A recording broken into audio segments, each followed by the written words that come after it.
सभी को नमस्कार, सभी को राम राम।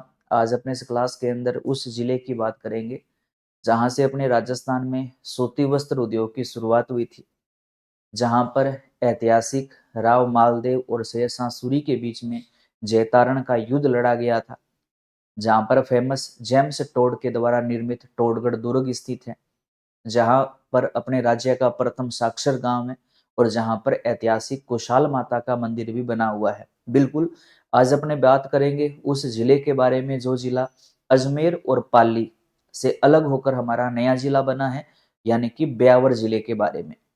तो ये आपके सामने ब्यावर जिले का मानचित्र है। पहले अपने मानचित्र के ऊपर चर्चा करेंगे, फिर इसके ऐतिहासिक जो फैक्ट है, जियोग्राफी, कल्चर, हिस्ट्री के, उनके ऊपर अपने इस वाली क्लास में चर्चा करेंगे। तो सबसे पहले आप सभी से निवेदन है, जो भी साथी इस क्लास को देख रहे हैं, पहले क्लास को लाइक कर देवें। और अगर आपको क्लास ये अच्छी लग रही है सीरीज, तो इस क्लास को अपने साथियों के बीच में शेयर भी करें। और अपना ये जो परिवार है, चैनल को जल्दी से सब्सक्राइब जरूर कर लें, क्योंकि अपने परिवार जल्दी अपना एक और आगे बढ़ने वाला एक नए स्टेप के ऊपर अपने आने वाले हैं। तो चैनल को सब्सक्राइब भी जरूर कर लें, अगर किसी ने अभी तक सब्सक्राइब नहीं किया है तो। चलो अपने शुरू करते हैं। साथ साथ में आज का जिला अपना ब्यावर जिला है, देखिएगा। यहाँ पर मेन अपने कह सकते हैं कि अपना मेन जिला मुख्यालय यानी कि ब्यावर है। ब्यावर का मेन जिला मुख्यालय लगभग सेंटर में है। ब्यावर के उत्तर में यहाँ पर है रायपुर, और रायपुर के उत्तर में यहाँ पर आता है जैतारण। ना, पाली में था, ब्यावर जिले में आ गया। और रायपुर के दक्षिण में यहाँ पर आता है टोडगढ़, जो पहले अजमेर से अलग होता था, अब टोडगढ़ ब्यावर जिले में हो गया। ब्यावर के अगर अपने दक्षिण की बात करें तो यहाँ पर आता है बदनौर, यानी कि ये भीलवाड़ा वाला क्षेत्र आ गया। इसी के पास में यहाँ पर आता है विजयनगर, विजयनगर है। और विजयनगर के उत्तर में यहाँ पर आता है मसूदा, मसूदा। ठीक है, तो इस प्रकार से ये अपना ब्यावर जो जिला है, उस जिले की प्रमुख तहसीलों के नाम है। ठीक है, ये बीच वाला जो क्षेत्र है ना, ये क्षेत्र अलग है। ठीक है, अगला जब अपने अजमेर जिला पढ़ेंगे, उसके अंदर इस क्षेत्र के बारे में अपने जिक्र करेंगे। तो ये ब्यावर जिले के बारे में मुख्य उसकी शहरों के नाम है। अब देखो, मुख्य मुख्य अगर फैक्ट की बात करें तो यहाँ पर आपको पता है ऐतिहासिक युद्ध हुआ था, गिरी सुमेल का युद्ध। गिरी सुमेल का युद्ध, जिसको जैतारण का युद्ध भी कहा गया था, कब हुआ था? तो ये हुआ था 1544 ईस्वी के बीच में हुआ था। इतिहास आपको याद ही होगा, अपने जिला दर्शन के अंदर जोधपुर शहर के बारे में अपने पढ़ रहे हैं, तो उसके अंदर अभी अपने जोधपुर के इतिहास के बारे में चर्चा कर रहे थे, अगर कोई उस बैच के स्टूडेंट हैं। तो ये युद्ध हुआ था 1544 में। राव मालदेव के सेनापति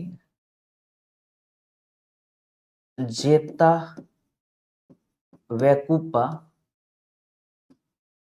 और सामने कौन था? अफगान शासक, दिल्ली का शासक था शेरशाह सूरी, जिसके बचपन का नाम था फरीद। ऐतिहासिक युद्ध लड़ा गया था जिसमें सूरी जीत गया था, जेता व कूपा यहाँ पर हार गए थे। तो युद्ध विजय के बाद सूरी ने एक वाक्य कहा था कि एक मुट्ठी भर बाजरे के लिए मैं हिंदुस्तान की बादशाहत खो बैठता। तो ये युद्ध किस जिले में लड़ा गया था? ये युद्ध ब्यावर जिले के अंदर लड़ा गया था। यहाँ पर बात करें तो यहाँ पर ऐतिहासिक एक दुर्ग आता है टोडगढ़ दुर्ग, जिसका निर्माण करता कर्नल जेम्स टोड माना जाता है, जिसकी वित्तीय सहायता मेवाड़ के राजा महाराणा भीम सिंह के द्वारा जेम्स टोड की सहायता की गई थी, वित्तीय सहायता की गई थी। टोड की सेवा से वो प्रभावित हुए थे, तो फिर टोड के नाम पर ही इसका नाम टोडगढ़ दुर्ग रखा गया था। पहले इस टोडगढ़ दुर्ग का एक अन्य नाम था। क्या नाम था? आगे डिटेल में अपने चर्चा करेंगे। अगर अपने बदनौर की बात करें तो ये जो बदनौर है, यहाँ पर ऐतिहासिक कुशाल माता जी का मंदिर बना हुआ है।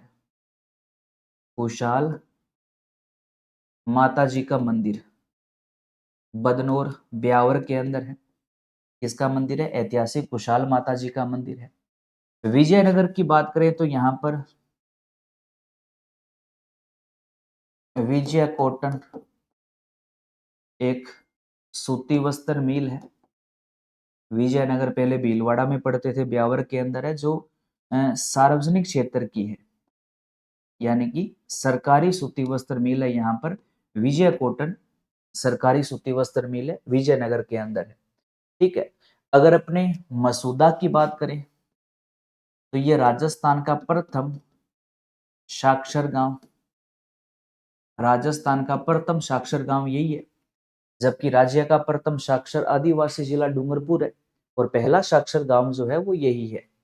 ब्यावर की बात करें तो ब्यावर के बारे में तो बड़ी सूती वस्त्र उद्योग के अंदर जब अपने पढ़ते हैं तो ब्यावर का बड़ा जोर जोर से नाम आता है। कि अपने राजस्थान की पहली सूती वस्त्र मिल दी कृष्णा लिमिटेड मिल है ना, 1889 ईस्वी के अंदर ब्यावर में स्थापित की गई थी। इसके बाद में राजस्थान की दूसरी सूती वस्त्र मिल एडवर्ड सूती वस्त्र मिल 1906 में यहीं स्थापित की गई थी। राज्य की तीसरी सूती वस्त्र मिल श्री महालक्ष्मी सूती वस्त्र मिल 1925 में यहीं पर स्थापित की गई थी। श्री सीमेंट कारखाना इसी ब्यावर के अंदर है। बादशाह का मेला भी ब्यावर के अंदर ऐतिहासिक है। तो ये ब्यावर जो जिला है इसके अंदर जीके के बड़े महत्वपूर्ण फैक्ट है। किसी भी एग्जाम के लिए, चाहे वो अधीनस्थ बोर्ड का हो, चाहे वो आरपीएससी द्वारा आयोजित हो, प्रत्येक एग्जाम के अंदर आपके सामने जो मैंने फैक्ट के नाम लिखे हैं, लगभग प्रत्येक से पेपर में खूब प्रश्न आते हैं। तो ब्यावर जिला हमारे लिए ये मान लो कि बड़ा महत्वपूर्ण जिला है। इसके बारे में ढंग से कवर कीजिएगा। चलो इसको अपने डिटेल में थोड़ा पढ़ लेते हैं, देखिएगा। पहले अपने बात करते हैं ब्यावर जिले का जो सामान्य परिचय है। देखिएगा ब्यावर के बारे में जो सामान्य परिचय है, बार बार कह रहा हूं, जितने भी हमारे नए जिले बने हैं उनमें 4 बातें हैं जो सबके अंदर कॉमन रहने वाली है। क्या? अब तो आपको भी याद हो गया होगा। जिला बनाने की घोषणा जितने भी नए जिले हैं सबकी एक साथ हुई थी। सभी नए जिलों को मंत्रिमंडल की मंजूरी एक ही साथ मिली थी। सभी नए जिलों की अंतिम अधिसूचना जारी एक साथ हुई थी, और सभी नए जिलों का स्थापना दिवस एक ही दिन मनाया गया था। जैसे नए जिले बनाने की घोषणा कब की गई थी? तो 17 मार्च 2023 को की गई थी। मंत्रिमंडल की मंजूरी कब मिली थी? 4 अगस्त 2023 को मिली थी। अधिसूचना जारी कब हुई थी अंतिम? तो 6 अगस्त 2023 को अंतिम अधिसूचना जारी हुई थी। और सभी नए जिलों का स्थापना दिवस कब मनाया गया था? तो 7 अगस्त 2023 को जो है वो सभी जिलों का स्थापना दिवस मनाया गया था। अब ये जो ब्यावर जिला था, इस ब्यावर जिले का जब स्थापना दिवस मनाया गया था तो इस ब्यावर जिले का उद्घाटनकर्ता कौन थे? है ना, करंट जीके के हिसाब से प्रश्न बन सकता है। तो उद्घाटनकर्ता यहां पर याद रखना ममता भूपेश। उद्घाटनकर्ता कौन थे? ममता भूपेश, जो उस समय के हमारे महिला व बाल विकास मंत्री थे तत्कालीन। और ब्यावर जिले का प्रथम कलेक्टर, तो ब्यावर जिले का जो प्रथम कलेक्टर है वो बनाया गया था रोहिता सिंह को। रोहिता सिंह तोमर को जो है ब्यावर का प्रथम कलेक्टर बनाया गया था। ब्यावर जिले के प्रथम पुलिस अधीक्षक जिन्हें यहां पर बनाया गया, तो याद रखो नरेंद्र सिंह को। ब्यावर जिले के प्रथम जो पुलिस अधीक्षक है वो कौन बने थे? नरेंद्र सिंह बने थे। और ब्यावर जो जिला है, याद करो ब्यावर जिले का जो गठन है, याद रखना 3 जिलों से अलग होकर ब्यावर जिले का गठन हुआ था। ब्यावर जिले का गठन अजमेर, पाली और भीलवाड़ा। बदनौर भीलवाड़ा से लिया गया, जैतरण वाला पाली से लिया गया, अधिकांश भाग अजमेर से लिया गया। तो ब्यावर जिले का जो गठन है वो 3 जिलों से अलग होकर ब्यावर जिले का गठन किया गया था। ब्यावर की अगर बात करें तो ये अजमेर, नागौर, जोधपुर ग्रामीण, पाली, राजसमंद, भीलवाड़ा और केकड़ी जिले की सीमा को भी ये जिला स्पर्श करता है। अब ब्यावर जिले की अगर अपने जियोग्राफी की बात करें तो सबसे पहले बात करते हैं ब्यावर जिले के अंदर किस प्रकार की जलवायु विद्यमान है, कि ब्यावर जिले में पाई जाने वाली जलवायु कैसी है। तो ब्यावर जो जिला है वो वैसे तो अपना उपाद्र जलवायु में आता है, यानी कि भारतीय मौसम विभाग के अनुसार ब्यावर जिले की जो जलवायु कैसी है, उपाद्र जलवायु है। और अगर अपने कोपेन की माने तो कोपेन के वर्गीकरण के अनुसार यहाँ की जलवायु CWG है। हॉर्नवेट के अनुसार DAW है। और ट्री वार्था के अनुसार ब्यावर के अधिकांश भाग की जलवायु जो है वो BSH है। चारों के अलग अलग प्रकार के वर्गीकरण है, अलग अलग प्रकार के आधार है। जिला दर्शन के ऑनलाइन पेज के अंदर अपने सभी चीजों को पूरा डिटेल में अच्छे से साथ साथ में कवर भी कर रहे हैं। तो ये ब्यावर में पाई जाने वाली जलवायु। उसके बाद अगर अपने बात करें कि ब्यावर जिले में किस प्रकार की मिट्टी पाई जाती है, तो ब्यावर जो जिला है ये लगभग नदी बेसिन के अंतर्गत आता है। और जो भी जिला नदी बेसिन के अंतर्गत आएगा तो एक तो वहां पर स्वाभाविक सी बात है जलोढ़ मिट्टी, या इसी को अपने बोलते हैं कछारी मिट्टी, या इसी को अपने बोलते हैं नवीन कांपीय मिट्टी। नवीन कांपीय मिट्टी, ये मिट्टी नदी बेसिन के अंतर्गत आने वाले जिलों में मिलेगी, जो बहुत ज्यादा उपजाऊ मिट्टी होती है ना। और नदी बेसिन के अंतर्गत अक्सर कौन सी मिट्टी पाई जाती है, तो जलोढ़ मिट्टी जो सबसे उपजाऊ मिट्टी यहाँ की मानी जाती है। और अगर वैसे अपने वैज्ञानिकी वर्गीकरण की बात करें तो अधिकांश ब्यावर जिले में अपने को मिलेगी अल्फी सोइल, क्योंकि जलोढ़ है तो जलोढ़ का ही तो एक अंश है कौन सा, अल्फी सोइल। जैसे काली का वर्टी सोइल है तो जलोढ़ जलोढ़ का अल्फी सोइल है, लाल का इंसेप्टी सोइल है ना। मिट्टियों के वैज्ञानिकी वर्गीकरण में अपने इस फैक्ट को शानदार तरीके से कवर भी करते हैं। जहां जलोढ़ है वहां पर अल्फी है, तो वैज्ञानिक के वर्गीकरण के अनुसार यहाँ पर अल्फी सोइल पाई जाती है।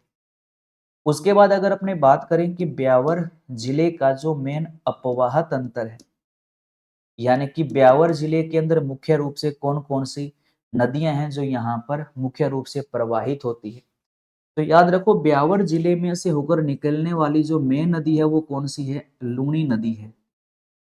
लूनी नदी जो है ये ब्यावर जिले की सबसे प्रमुख नदी मानी जाती है, अरब सागर के अपवा तंत्र की नदी है।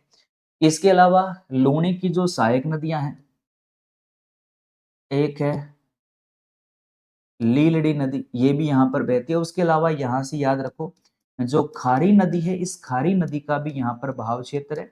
ये खारी नदी जो है ना ये बनास की सहायक नदी है, लोनी वाली नहीं है। बनास की जो सहायक खारी है उसका भी यहाँ पर बहाव क्षेत्र है। तो अरब सागर की यहाँ पर लूनी नदी का बहाव क्षेत्र है, बंगाल की खाड़ी की यहाँ पर खारी नदी का बहाव क्षेत्र है। लूनी की बात करें तो लूनी नदी को ये अपने लवणाद्री लवणाद्री लवणवती,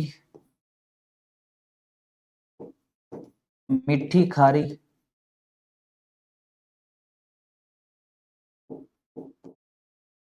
मरुस्थल व मारवाड़ की गंगा और अंत है सलीला के नाम से इसी लूनी नदी को जानते हैं। और लूनी नदी याद रखना, अगर प्रश्न आ जाए तो बड़ा काम का फैक्ट बता रहा हूँ, डिटेल में अपने ऑनलाइन बेस में इस बात को अपनी डिटेल में समझेंगे। बस याद करो कि अगर प्रश्न आ जाए कि लूनी नदी इन दो नदियों की संयुक्त जलधारा है, तो याद रखना लूनी जो नदी है ये सागरमती व सरस्वती नाला इन दोनों की संयुक्त जलधारा है। और दोनों की जलधारा संयुक्त कहाँ होती है, तो अजमेर का एक कस्बा आता है गोविंदगढ़, जहां पर दोनों की जलधारा संयुक्त होती है। और अगर अपने इस धरातलीय विस्तार की बात करें तो जो लूनी नदी का संपूर्ण जो प्रभावित वाला एरिया है, यानी कि जो लूनी बेसिन है, इसी लूनी बेसिन को अपने गोडवार प्रदेश बोलते हैं। क्या बोलते हैं, गोडवार प्रदेश बोलते हैं। जैसे बनास बेसिन को पीडमार्ट प्रदेश बोलते हैं, तो लूनी बेसिन को गोडवार प्रदेश बोलते हैं। और गोडवार प्रदेश के दो उपभाग भी है, काला बुरा डूंगरा और थल्ली, ये दोनों गोडवार प्रदेश के उपभाग माने जाते हैं। और जो खारी है ये बनास की सहायक नदी, इसी के ऊपर खारी बांध भी बना हुआ है, इसी के ऊपर नारायण सागर बांध भी है। जो खारी है वो किसकी सहायक है, तो वो बनास की सहायक नदी है। तो इस प्रकार से इस जिले का जो है वो मेन अपवाह तंत्र यहाँ का माना जाता है।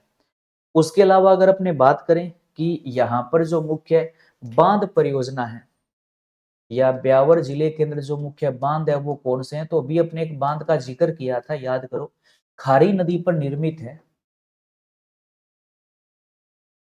नारायण सागर बांध। तो ये बांध पहले अजमेर में आता था, जिसको अजमेर की जीवन रेखा भी बोलते हैं। ये वर्तमान में कौन से जिले में आता है, ब्यावर जिले में, जो किस नदी के ऊपर निर्मित है, खारी पर। और खारी जो ये नदी है ये किसकी सहायक नदी है, तो ये बनास की सहायक नदी है। किसकी, बनास की, जिसकी कुल लंबाई 480 या 512 किलोमीटर है। पूर्णतः राज्य की सबसे लंबी नदी ये बनास नदी मानी जाती है। तो नारायण सागर जो बांध है ये वर्तमान की जिले में आता है, तो वर्तमान में ये ब्यावर जिले के अंदर आता है। उसके अलावा ब्यावर जिले का अगर अपने बात करें कि यहाँ का मुख्य जो औद्योगिक परिदृश्य है वो क्या है, तो ब्यावर जिले के अंदर दो उद्योग है जिनका बहुत बड़ा रोल है। एक तो यहाँ का सबसे प्रसिद्ध जो उद्योग है वो कौन सा है, सूती वस्त्र उद्योग है। और एक यहाँ का फेमस सीमेंट उद्योग है। ये दो उद्योग है जो ब्यावर जिले के सबसे प्रमुख उद्योग माने जाते हैं। कौन कौन से, एक तो सूती वस्त्र उद्योग है और एक यहाँ का सीमेंट उद्योग है। सूती वस्त्र उद्योग की बात करें तो ये प्रश्न तो लगभग हर पेपर में आता ही आता है कि राजस्थान की प्रथम सूती वस्त्र मिल 1889 ईस्वी के अंदर दी कृष्णा लिमिटेड मिल्स ब्यावर अजमेर के अंदर सेठ दामोदर दास राठी द्वारा स्थापित की गई थी, जो कि अपने राज्य की प्रथम सूती वस्त्र मिल थी। राजस्थान की दूसरी सूती वस्त्र मिल भी यहीं स्थापित हुई थी 1906 के अंदर, जिसका नाम था एडवर्ड सूती वस्त्र मिल। तीसरी सूती वस्त्र मिल भी इसी ब्यावर में स्थापित हुई थी 1925 में, जिसका नाम था श्री महालक्ष्मी सूती वस्त्र मिल। श्री महालक्ष्मी सूती वस्त्र मिल। तो अपने राजस्थान की जो प्रथम तीन सूती वस्त्र मिलें हैं वो तीनों की तीनों ब्यावर में स्थापित हुई थी। पहले अजमेर में पढ़ते थे, अब ब्यावर में पढ़ेंगे। सीमेंट उद्योग की बात करें तो अपना जो सिरी सीमेंट कारखाना है, सिरी सीमेंट जो कारखाना है वो कहाँ पर है, तो वो ब्यावर में ही स्थापित है। कौन सा, सिरी सीमेंट कारखाना कहाँ पर स्थापित है, तो ये ब्यावर जिले के अंदर स्थापित है। तो ये ब्यावर जिले के मुख्य दो बड़े उद्योग है, सूती वस्त्र और सीमेंट उद्योग। राज्य की प्रथम सूती वस्त्र मिल दी कृष्णा लिमिटेड मिल जो है वो कहाँ स्थापित है, कौन से जिले में, तो याद रखो ब्यावर जिले के अंदर स्थापित हुई थी। इसके अलावा अगर बात करें कि ब्यावर जिले के अंदर जो खनिज है वो यहाँ पर कौन से फेमस है, तो खनिजों के अंदर जैसे अपने पहले पढ़ते थे फेल्सपार, है ना, और फेल्सपार का सबसे बड़ा अपने भंडार पढ़ते थे मकरेज, जो अजमेर में था ना। अब ये मकरेज जो फेल्सपार का सबसे बड़ा भंडार है, जहां से 90 से 95% फेल्सपार प्राप्त होता है, ये फेल्सपार याद रखो ब्यावर जिले के अंदर है। तो ये फेल्सपार जो खनिज है इसका सबसे बड़ा भंडार मकरेज कहाँ पर है, तो याद रखो ब्यावर जिले के अंदर। उसके अलावा अगर अपने बात करें कि ब्यावर जिले का जो वन्य जीव क्षेत्र है वो यहाँ पर कौन कौन से हैं, तो याद रखो जैसे अपने एक अभ्यारण्य पढ़ते थे रावली टोडगढ़, जो एकमात्र ऐसा अभ्यारण्य था जो तीन तीन संभागों में फैला हुआ था, जो अजमेर, पाली और राजसमंद में था। तो अब वो वाला जो है रावली टोडगढ़ या टोडगढ़ रावली जो अभ्यारण्य है, इसका विस्तार, इसका अधिकांश विस्तार अब पहले अजमेर में था, अब ब्यावर में है। ब्यावर के अलावा ये पाली और राजसमंद, इन तीन जिलों के अंदर ये विस्तृत है। और इसका जो मुख्य जीव है इस अभ्यारण्य का, वो यहाँ का मुख्य जीव है नीलगाय। इस अभ्यारण्य का मुख्य जीव कौन सा है, तो नीलगाय है। तो ये रावली टोडगढ़ जो अभ्यारण्य ये मुख्य रूप से कहाँ फैला हुआ है, तो ये ब्यावर जिले के अंदर फैला हुआ है। उसके अलावा उद्योगों के अंदर यहाँ पर याद कर सकते हो, तिलपट्टी जो उद्योग है वो ब्यावर जिले का ही प्रसिद्ध है। तो ये ब्यावर जिले की जियोग्राफी है। ठीक है, आसान आसान फैक्ट है। पहले जो अपने अजमेर में पढ़ते थे वो अधिकांश अब ब्यावर में ऐतिहासिक फैक्ट जुड़ जाएंगे। अब देखो ब्यावर की कला संस्कृति के अंदर मेन फैक्ट है जो अपने को क्या याद करने हैं। तो एक तो यहाँ पर ऐतिहासिक दुर्ग का नाम याद रखो, टोडगढ़ दुर्ग। टोडगढ़ दुर्ग जो पहले अपने अजमेर में पढ़ते थे, अब वो कहां पर है, तो वो अब ब्यावर जिले के अंदर है। टोडगढ़ दुर्ग का पुराना नाम क्या था, तो याद रखो बोरसवाड़ा। और उसी को मेवाड़ का शासक था राणा भीम सिंह। इस राणा भीम सिंह ने जेम्स टोड की सेवा से प्रभावित होकर इसका नाम क्या कर दिया, टोडगढ़। ये दुर्ग किसको दे दिया, जेम्स टोड को, जिसने बाद में इस दुर्ग के अंदर जो है वो मरम्मत का काम करवाया था। तो ये ऐतिहासिक जो टोडगढ़ दुर्ग है जिसका नाम जेम्स टोड के नाम पर पड़ा, जिसका पुराना नाम क्या था, बोरसवाड़ा दुर्ग था। तो राणा भीम सिंह ने जेम्स टोड के नाम पर बोरसवाड़ा दुर्ग का जो नाम है वो टोडगढ़ रखा था। ये ब्यावर जिले के अंदर है। इसके अलावा याद रखो बादशाह का मेला।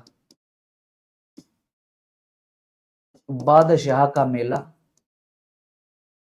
कौन से जिले का प्रसिद्ध है, ब्यावर का, और प्रॉपर है भी ये ब्यावर में। जो चैत्र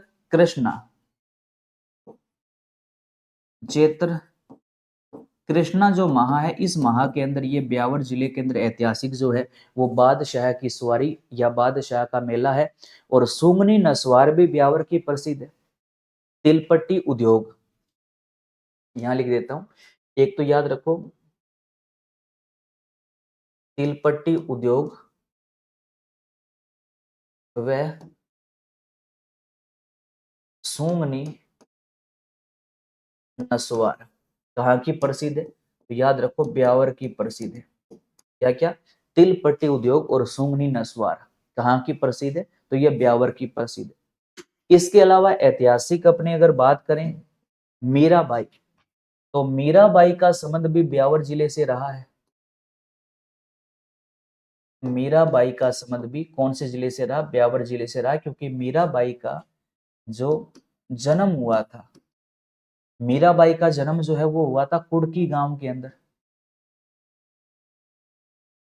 कुड़की, और कुड़की कहाँ आता है, तो कुड़की आता है ब्यावर जिले के अंदर। और मीराबाई का जन्म कब हुआ था, तो याद रखो 1498 ईस्वी के अंदर जो है वो मीराबाई का जन्म हुआ था। और मीराबाई के बचपन का नाम क्या था, तो बचपन का नाम क्या था, पेमल था।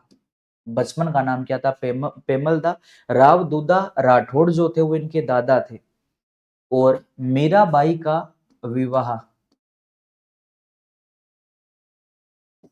राणा सांगा के ज्येष्ठ पुत्र के साथ में हुआ था, जिसका नाम क्या था, भोजराज।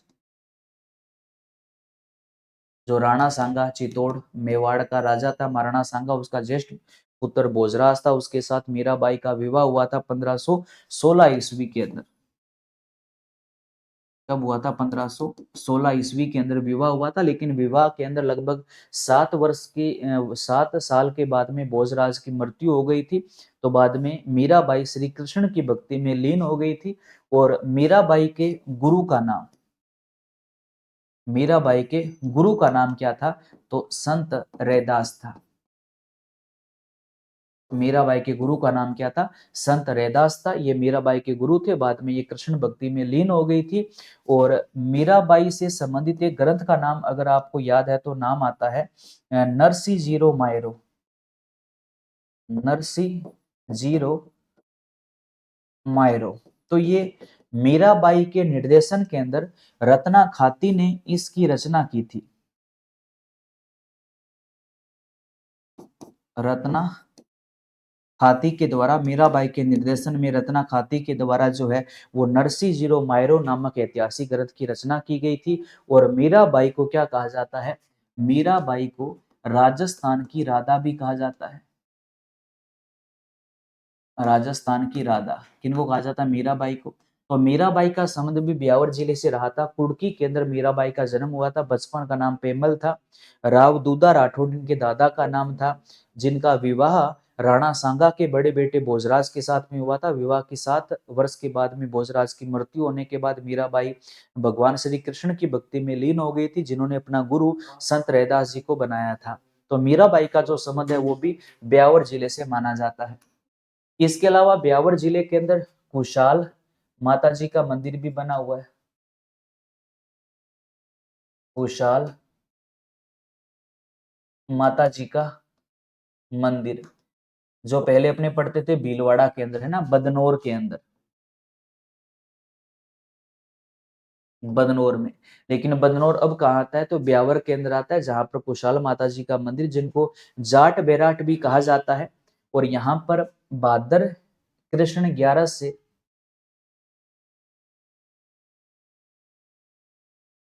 भाद्र कृष्ण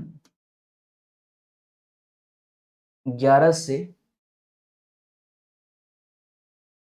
अमावस्या तक जो है यहाँ पर ऐतिहासिक मेला लगता है। तो कुशाल माता जी का मंदिर बदनौर के अंदर कौन से जिले में है? तो वो ब्यावर जिले के अंदर बना हुआ है। इसके अलावा यहाँ पर श्री देव नारायण जी का मंदिर भी बना हुआ है।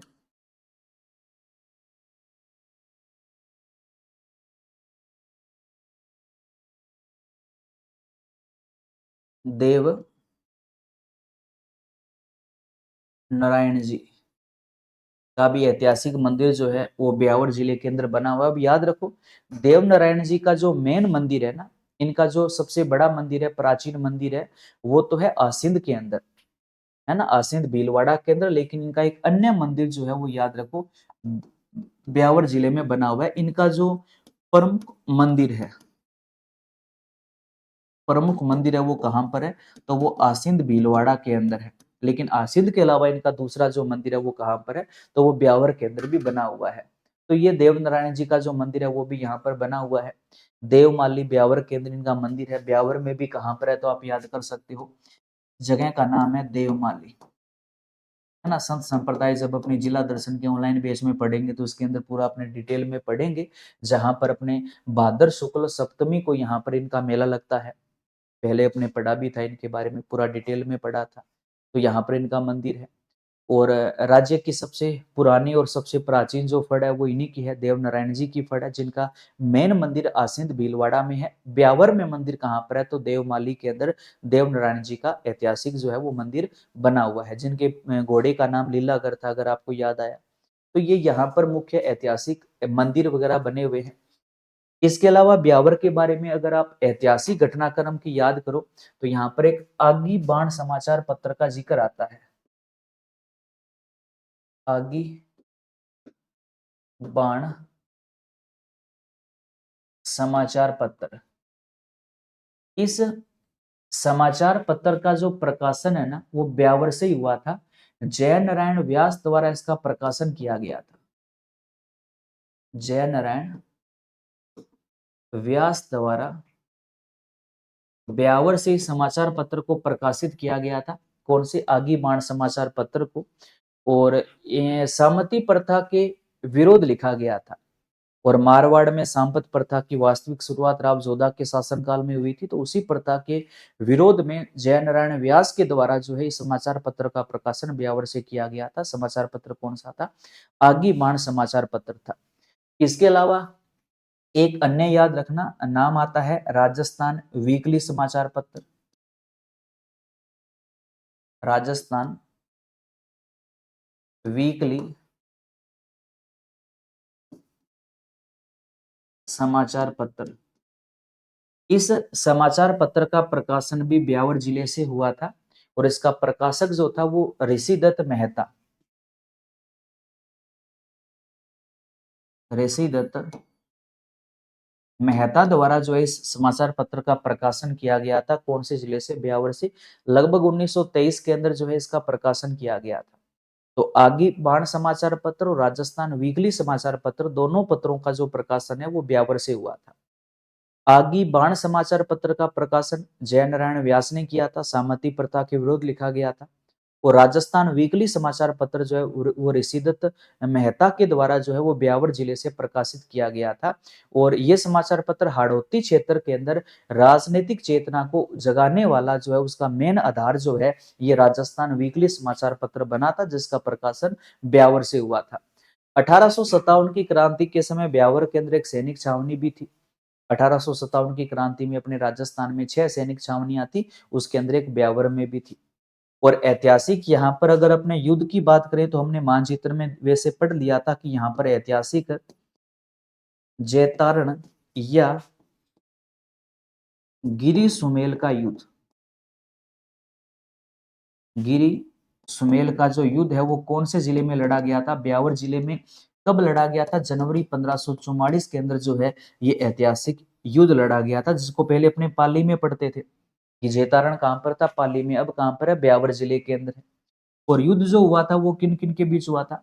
तो राव मालदेव के सेनापति जेता व कुप्पा और सामने दिल्ली का शासक कौन था? शेर शाह सूरी। दोनों के बीच में ऐतिहासिक युद्ध हुआ था, जिसमें सूरी विजय हुआ था, जेता व कुप्पा हार गए थे, है ना। मालदेव के दो सेनापति थे। बाद में वो सूरी ने वहां पर एक चाल चली थी अपने राठौड़ वंश के डिटेल के अंदर अपने वो पूरा घटनाक्रम हमने पढ़ा था।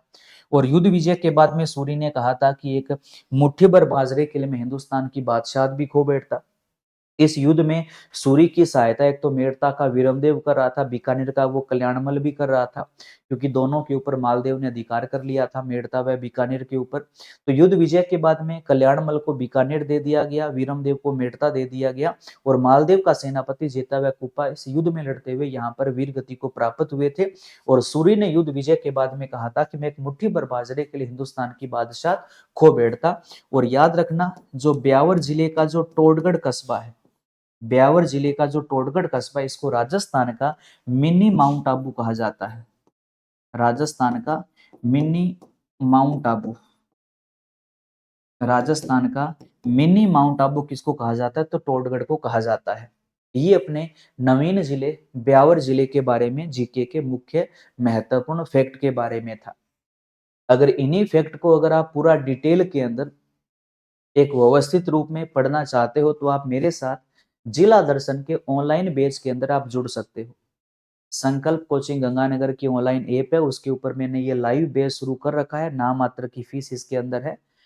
अतिरिक्त डिस्काउंट पाने के लिए आप संकल्प 50 कूपन कोड को यूज कर सकते हो, उसमें 15% का डिस्काउंट आपको और मिल जाएगा। लाइव बैच है जिसमें आपको कंप्लीट जिला दर्शन का मतलब है कंप्लीट आपको राजस्थान जीके डिटेल में 3 से 4 महीने का ये लाइव बैच है, जिसमें पूरा करवाया जाएगा। बैच का जो बैकअप है वो लगभग 1 साल तक आपके पास में रहेगा। 1 साल तक आप क्लास को कितनी मर्जी बार देख सकते हो, सुन सकते हो। और इसी प्रकार से अगर आप इस पूरे मैटर को पढ़ना चाहते हो तो मार्केट के अंदर अपनी जिला दर्शन की जो पुस्तक है वो उपलब्ध है पूरे राजस्थान के अंदर सभी बुक स्टोर के ऊपर। तो अभी तक अगर आपने जिला दर्शन की पुस्तक को नहीं देखा तो एक बार पुस्तक को जरूर देखिएगा। आसान सी लैंग्वेज में बहुत ही कम शब्दों में कंप्लीट राजस्थान जीके जो नया 50 जिलों के हिसाब से जो जीके है वो मानचित्र के साथ आपको इस पुस्तक में पढ़ने को मिलेगा। बाकी अगर आप पहली बार इस क्लास को देख रहे हो तो चैनल को सब्सक्राइब जरूर कर लेना। अगर क्लास आपको अच्छी लगी है तो अपने साथियों के बीच में क्लास को शेयर भी जरूर करना। बाकी आप सभी का बहुत बहुत धन्यवाद। बढ़िया बढ़िया कमेंट जरूर करना ताकि हमारा भी थोड़ा हौसला बढ़े। बाकी अपना ध्यान रखिएगा। जय हिंद, जय भारत।